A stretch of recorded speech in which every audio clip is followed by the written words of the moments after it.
Good morning eighth class students. मैं आपका teacher Mohinder पाल आज एक नई सुबह के साथ, एक नई सोच के साथ, एक नए दिन के साथ मैं एक ऑडियो क्लिप आपके सामने ले आया हूँ। और इस ऑडियो क्लिप के द्वारा आप आज के टॉपिक को अंडरस्टैंड करोगे, समझोगे। और दूसरा, आपको पता है कि जो हमने चैप्टर लिया था साउंड, उसको हमने फिनिश कर दिया है और आज हम नया चैप्टर ले रहे हैं। और उस नए चैप्टर में हम जो टॉपिक्स हैं उनको अंडरस्टैंड करेंगे इस ऑडियो क्लिप की मदद से। दूसरा, 2 दिन पहले पूरे वर्ल्ड में जो था अर्थ डे मनाया गया, तो उसी पे मैं 2-3 लाइनें बोलना चाहता हूँ। Earth is my home, I promise to keep it healthy and beautiful. I love my land, the air and the water, all will be crucial. I live in the center of my planet, it's time to save the earth. तो हमारी जो धरती माँ है, जो हमारा ज़मीन है, ये इंसानी ज़िंदगी के लिए, मैनकाइंड के लिए बहुत ज़रूरी है। इसके बिना जो है इंसानी ज़िंदगी जो है वो सरवाइव नहीं कर सकती है। प्लांट्स जो हैं वो भी इसी पे डिपेंड है। तो आज का जो हमारा चैप्टर है जिसको मैं डिस्कस करने जा रहा हूँ आपके साथ, वो भी इसी से जुड़ा हुआ है, हमारी धरती माँ से जुड़ा हुआ है। और इस चैप्टर का नाम है conservation of plants and animals.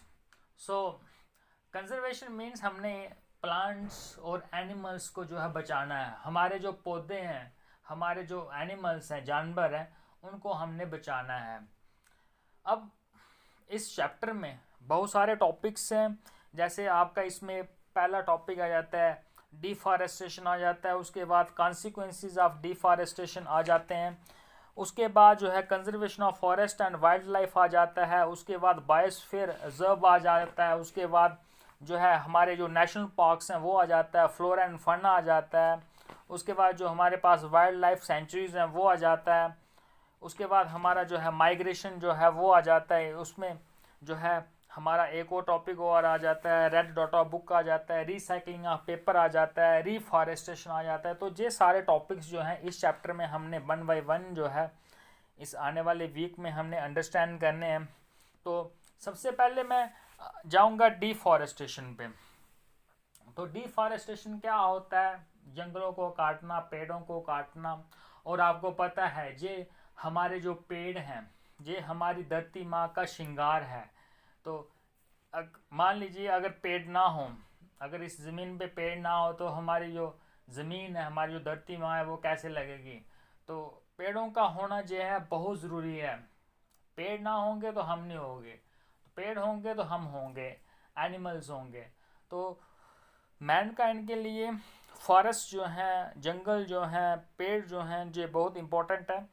और ये डिफॉरेस्टेशन कहता है कि पेड़ों का काटना जो है उसको हम डिफॉरेस्टेशन कहते हैं। डिफॉरेस्टेशन जो है हम जो है किस तरह करते हैं?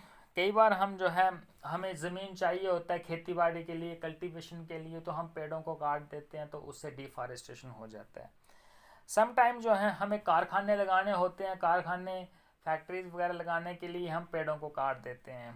और सम टाइम्स हमें जो है लकड़ी चाहिए होती है जलाने के लिए, तो लोग जो है पेड़ों को काटते हैं, तो इससे जो है डिफॉरेस्टेशन हो जाता है। तो ये जो डिफॉरेस्टेशन जो की जाती है, जंगलों को काटा जाता है, पेड़ों को काटा जाता है, तो ये है मैन मेड। अब जो है नेचुरल, कुदरती तौर पर भी जो है डिफॉरेस्टेशन होती है। जैसे जंगलों में जो है आग लग जाती है गर्मियों के दिनों में, जब बहुत सारा सूखा पड़ जाता है, पानी नहीं होता है, तो उससे पेड़ जो है बड़े सारे सूख जाते हैं, मुरझा जाते हैं, मर जाते हैं। तो इस तरह से भी जो है नेचुरल जो है डिफॉरेस्टेशन होती है। तो इस डिफॉरेस्टेशन को हमने रोकना है, इसकी जो है कंजर्वेशन करनी है, इसको हमने बचाना है। क्योंकि फॉरेस्ट को हम बचाएंगे तो इसके हमें बड़े सारे जो है फ़ायदे होंगे। अगर ज़्यादा पेड़ होंगे हमारी धरती पे तो जो रेनफॉल है वो अच्छा होगा, टाइम पे होगा, गर्मी जो है वो ज़्यादा नहीं पड़ेगी, और साथ में जो है ग्लोबल वार्मिंग नहीं होगी। और बड़े सारे फ़ायदे हैं, जो हमारे अंडरग्राउंड वाटर्स हैं, जो चश्मे हैं, जो पानी, जो अंडरग्राउंड वाटर हमें मिलता है, तो अगर ज़्यादा हम पेड़ काटेंगे तो वो पानी जो है वो भी कम हो जाएगा।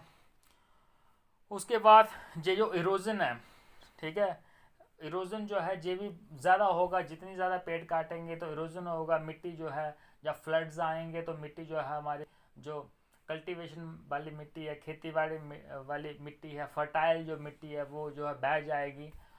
और पीछे जो है वो क्या बन जाएगा, फिर जो है वो बंजर ज़मीन बन जाएगी और उस पर जो है कुछ नहीं उग पाएगा, क्योंकि ऊपर वाली जो सतह होगी ज़मीन की, जो फर्टाइल सॉइल होगी जिसमें अनाज उगता है, वो अगर जो है इरोड हो जाएगी तो फिर पीछे जो है वो राकी जो है ज़मीन आ जाएगी ऊपर और उस पर हम कुछ नहीं उगा पाएंगे। तो डिफॉरेस्टेशन जो है जो मैन काइंड के लिए ठीक नहीं है, ह्यूमंस के लिए ठीक नहीं है, एनिमल्स के लिए ठीक नहीं है। तो आगे जो हमारा इसमें एक्टिविटी बोला है 3.1, ये कहता है कि add more causes of deforestation to your list and classify them into natural and man made। तो बच्चे आपने क्या करना है, घर में एक टेबल बनाना है और ऊपर लिखना है causes of deforestation और उसके नीचे 2 कॉलम बनाने हैं आपने।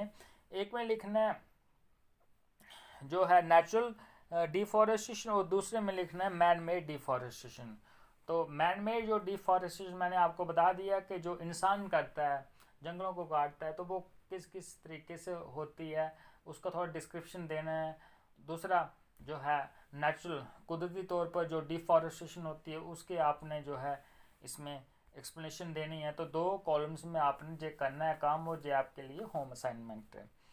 नेक्स्ट आपका आ जाता है कॉन्सिक्वेंसेस ऑफ डिफॉरेस्टेशन, कि इसके जो है रिजल्ट्स क्या होंगे डिफॉरेस्टेशन के। तो अगर डिफॉरेस्टेशन होगी तो इसके रिजल्ट्स क्या होंगे। तो पहला इसमें कह रहा है कि डिफॉरेस्टेशन से जो है क्या होगा, कार्बन डाइऑक्साइड की जो मात्रा है वो धरती पर ज़्यादा हो जाएगी, क्योंकि जो फॉरेस्ट हैं, जो जंगल हैं, जो पेड़ हैं, जो ये क्या करते हैं, इनको CO2 चाहिए, ठीक है, अपना खाना बनाने के लिए। तो CO2 कौन छोड़ता है, इंसान छोड़ता है, ठीक है। तो जंगली काट देंगे तो CO2 की मात्रा जो है ज़मीन पर ज़्यादा हो जाएगी। और CO2 क्या करती है, जो आसमान से सूरज से जो है किरणें आती हैं, हीट रेज आती हैं, जो वो क्या होती हैं ज़मीन पर टकरा के वापस वो रिफ्लेक्ट होती हैं। तो जब वो ज़मीन पर टकराएंगी तो रिफ्लेक्ट होंगी तो CO2 क्या कर देगी, उसको जो है ऊपर जाने नहीं देगी, स्काई की तरफ उसको जाने नहीं देगी, तो उसको रोक लेगी। तो उससे क्या होगा, ज़मीन का जो तापमान है वो इंक्रीज़ हो जाएगा और इससे ग्लोबल वार्मिंग होगी, ठीक है, इससे गर्मी ज़्यादा बढ़ेगी और इंसानी ज़िंदगी में बड़ी सारी प्रॉब्लम्स आ गई हैं। हमारे जो ग्लेशियर्स हैं वो पिघलेंगे, हमारी जो समुद्र का जो पानी की सतह है वो इंक्रीज़ होगी, तो बड़ी सारी प्रॉब्लम्स होगी अगर हम ज़्यादा से ज़्यादा जंगल जो है वो काट देंगे। और दूसरा इसका कॉन्सिक्वेंस रिजल्ट ये होगा कि जब पेड़ हम ज़्यादा काट देंगे तो जो रेनफॉल है, रेनफॉल जो है वो भी क्या होगा, कम होगा उस जगह पे। आप देखिए जहाँ जिन जिन जगहों पे ज़्यादा पेड़ होते हैं उन जगहों पे जो है रेनफॉल जो है वो ज़्यादा होता है। अब जैसे हमारे देश में चेरापूंजी का बात कर लीजिए, वहाँ पे इतने घने पेड़ हैं, दिन को भी नहीं वहाँ पे दिखाई देता है, तो वहाँ पे बारिश बहुत होता है। हमारा तहसील रामनगर की अगर हम बात करें तो तहसील रामनगर जम्मू एंड कश्मीर में सबसे ज़्यादा बारिश होता है। और रीज़न क्या है कि हमारी जो तहसील है इसमें जो है पेड़ बहुत सारे हैं, तो इस वजह से जो है यहाँ पे रेनफॉल जो है ज़्यादा होता है। और इसके कॉन्सिक्वेंसेस क्या होंगे कि अगर हम पेड़ ज़्यादा काटेंगे तो उससे जो हमारे अंडरग्राउंड वाटर्स हैं, ठीक है, जैसे हमारी बोलियाँ आ गई और जो जिन्हें डोरी रखें नाड़े वगैरह, जो पानी के जो सोर्सेज हैं वो भी क्या हो जाएंगे, कम हो जाएंगे, क्योंकि फॉरेस्ट नहीं हो गए तो पानी जो होल्ड नहीं कर पाएगी ज़मीन, ज़मीन में रहेगा नहीं, वो बह जाएगा। तो उससे जो पानी के जो सोर्सेज हैं इनमें जो है पानी की कमी हो जाएगी। तो ये इसके रिजल्ट्स होंगे, ये इसके कॉन्सिक्वेंसेस होंगे। दूसरा आप देखते हैं कि जिन जगहों पे पेड़ कम होते हैं वहाँ मिट्टी जो है वो बहती रहती है। जैसे कोई फ्लड आता है, बाढ़ आती है, कोई बारिश के मौसम में थोड़ा सा पानी आ जाएगा तो पेड़ नहीं होंगे तो जो हमारी फर्टाइल सोइल है जहाँ पे हम खेती बाड़ी करते हैं वो सारी बह जाएगी पानी के साथ। तो हमारे लिए फिर दूसरी बार वहाँ पे फसल उगाना जो है वो मुश्किल हो जाएगी। तो सॉइल इरोजन होता है, इसका ये कॉन्सिक्वेंसेस है, इससे ग्लोबल वार्मिंग होती है, हमारी धरती जो है हीट हो जाती है, CO2 की मात्रा ज़्यादा हो जाती है। ठीक है, तो इसके जो है बड़े सारे जो है हमें हार्मफुल इफेक्ट्स हैं। चलिए स्टूडेंट्स, मैंने आपके साथ जैसे बात किया कि हमारे जो सॉइल है, सॉइल इरोजन होता है जब हमारी सॉइल का तो जो टॉप सरफेस है वो जो है इरोड हो जाती है, और उसके बाद जो हमारे सामने जो सरफेस आती है वो काफ़ी जो है रॉकी होती है, काफ़ी हार्ड होती है, और उस सरफेस पर जो है खेतीबाड़ी करना, कल्टीवेशन करना जो है वो बड़ा मुश्किल काम होता है, और उस सरफेस को हम जो है बंजर भूमि कहते हैं। और इसी को जो है इधर नाम दिया गया है डिसर्टिफिकेशन। डिसर्टिफिकेशन मीन्स ऐसी सरफेस जो बड़ी रॉकी है, जो बड़ी हार्ड है, जिसमें फर्टिलिटी कम है, जिसमें ह्यूमस कम है, जिस पे हम खेतीबाड़ी नहीं कर सकते हैं, तो उसी सरफेस को हम डिसर्टिफिकेशन कहते हैं। उसके बाद हमारे जम्मू एंड कश्मीर जो हमारी यूनियन टेरिटरी है, इसमें बहुत सारे एरियाज़ हैं जहाँ पे जो है सॉइल इरोजन होता है। जैसे अखनूर का चौकी चौरा का बात कर लीजिए, वहाँ पे बहुत सॉइल इरोजन होता है। उसके बाद जो हमारी सुनीसर लेक है, मानसर लेक है, इसके जो एडजॉइनिंग एरियाज़ हैं वहाँ पे सॉइल इरोजन की बहुत प्रॉब्लम है। उसके बाद हमारा और बड़े सारे एरियाज़ हैं जो आपकी बुक पे दिए हुए हैं, जैसे हमारा रामनगर है, कोटली, जज्जर कोटली है, उसके बाद डंसाल है। तो बहुत सारे एरियाज़ हैं जहाँ पे सॉइल इरोजन का प्रॉब्लम है, और सॉइल इरोजन आपको पता है इससे जो है बड़ी सारी प्रॉब्लम्स होंगी, जो स्पेशली जो हमारे फार्मर्स हैं जिनकी सॉइल है कल्टीवेशन के लिए, खेतीबाड़ी के लिए, अगर वो इरोड होगी तो उनके लिए बड़ी सारी प्रॉब्लम्स होगी। तो इसको सॉइल इरोजन को हम रोक सकते हैं bye planting more and more plants. तो ज़्यादा से ज़्यादा पेड़ लगाने जिससे सॉइल इरोजन जो है वो कम हो जाता है, रिड्यूस हो जाता है। और साथ में ज़्यादा से ज़्यादा पेड़ हम लगाएंगे तो उससे क्या होगा, रेनफॉल अच्छा होगा, वहाँ का वेदर जो है वो अच्छा रहेगा। उसके साथ साथ जो अंडरग्राउंड वाटर्स हैं वो 12 महीने 12 मंथ्स जो है वो चलते रहेंगे।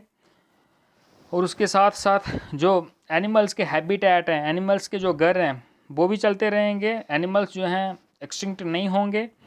तो प्लांट्स का ज़्यादा से ज़्यादा लगाना ये इंसानी ज़िंदगी के लिए बहुत ज़रूरी है, एनिमल्स के लिए बहुत ज़रूरी है।